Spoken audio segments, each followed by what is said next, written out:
and Rabbi Top was there a while before me. He was, I think, the fourth or fifth Einstein rabbi. I was the ninth Einstein rabbi.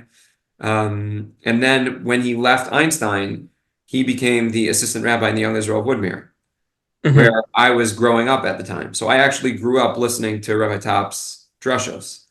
Oh, wow. Yeah. So it's a multifaceted relationship. I mean, I grew up with him as my Rav, and later I became his successor, I guess, in some sense, in Einstein, and we developed a rabbinic relationship through that as well. Uh-huh.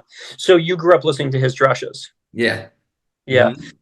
So tell me, is there anything specific that you took away from him that you still incorporate, either maybe consciously or unconsciously? So I was very young when I was listening to Rabbi Top. I didn't have the same ear, sensitive ear and trained ear that I have nowadays. Nowadays, whenever I listen to another rabbi, I'm always listening on two levels. I'm listening just as an audience member to hear the content the way everybody else does, and I'm also listening as a professional to see, oh, that turn of phrase they use, that technique they use there. So, but now I'm always listening on two planes whenever I hear anyone speak, really, but particularly when I hear Rabbanim speak. Back then, I was really listening on one plane only. As a cons Um, sorry? as a consumer. Yeah, as a consumer, exactly. Yeah. My top was always one thing that I do remember. Again, I was young at the time, but he was always very polished in his presentation. That's something that I always strive to do as well.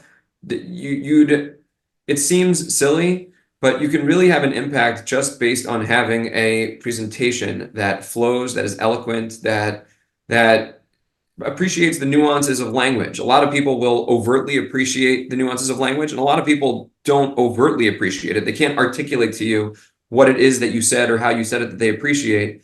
But when you could say the same thing content-wise, but when you say it in a way that is sophisticated and sometimes just meaningful in a way that's not necessarily sophisticated, but in a way that resonates, when you approach it the right way, when you craft it the right way, the same exact message can have a whole new level of impact.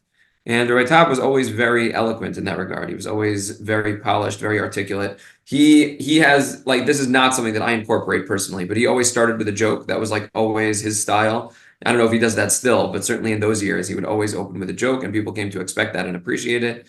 But certainly his just eloquence and the way in which through a little wordsmithing and through a little crafting, you could really have a wholly different level of impact. That's something that I definitely think about a lot today as Yeah. well.